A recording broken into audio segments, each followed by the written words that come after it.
differences. Let's start off with inshore, Theresa. I like to bring, I only bring 2 rods with me, so I like to bring a spinning rod and a bait caster. On the spinning rod, on the fly, we're talking inshore. When it comes to the money, look, we're filming this too. When it comes to, you know, best bang for the buck, I think the Conflict is an awesome deal. It's just a little over $100. And man, these things feel amazing. The big old thick bail and the big foam grip, and they actually don't weigh that much. And like Brandon was just saying, these suckers are bad to the bone. This is one step up. Little smoother, yeah. We've got them in several sizes, Theresa and I, and I love them. On the flats, I like to throw about a 3,000. 2,500 if I'm throwing light jigs. So these are like 2,500s.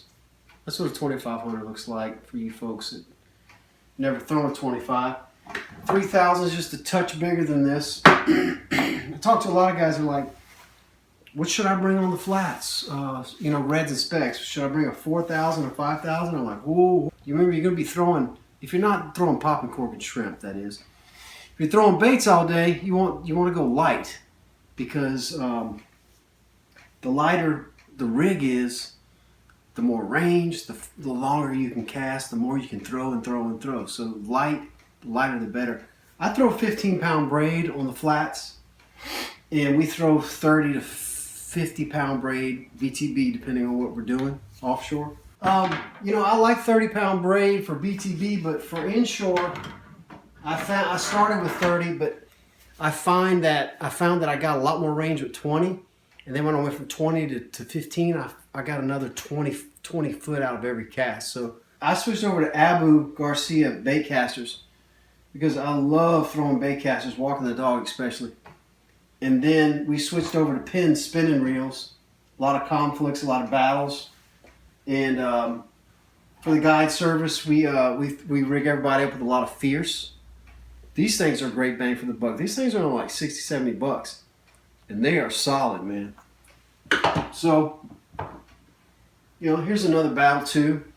That's in like that's a 5,000.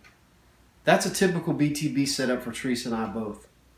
That rascal right there. And we'll spool that up with 30 to 50-pound braid and catch everything in the Gulf, you know. Where's your Abus at over there? My Abus are right here. These are my babies. These are kind of like my... Oh, stop it. I love this one. Hug him and pet him and kiss him. This is a Revo Beast. This thing is so beautiful and it throws like a dream. Yeah. This is a new Abu I just got. I haven't even used yet. This is the Pro Max. It's nowhere near as expensive as the Beast. If you've never thrown a bait caster before in a kayak, there's a little bit of a learning curve, but once you learn it, you will be very grateful that, you know, I brought that point up, because this is why I love bait casters in a kayak. Because when I'm sitting in a kayak with a spinning rod, this is a BTB rod, but when I'm sitting, where's that reel at? That reel's hanging, right? It's hanging in my lap. My hand's hitting my stomach. And I tend to have to arch my shoulders a little bit, especially walking the dog. I find I'm doing this number, right? With the bait caster, look how comfortable this is.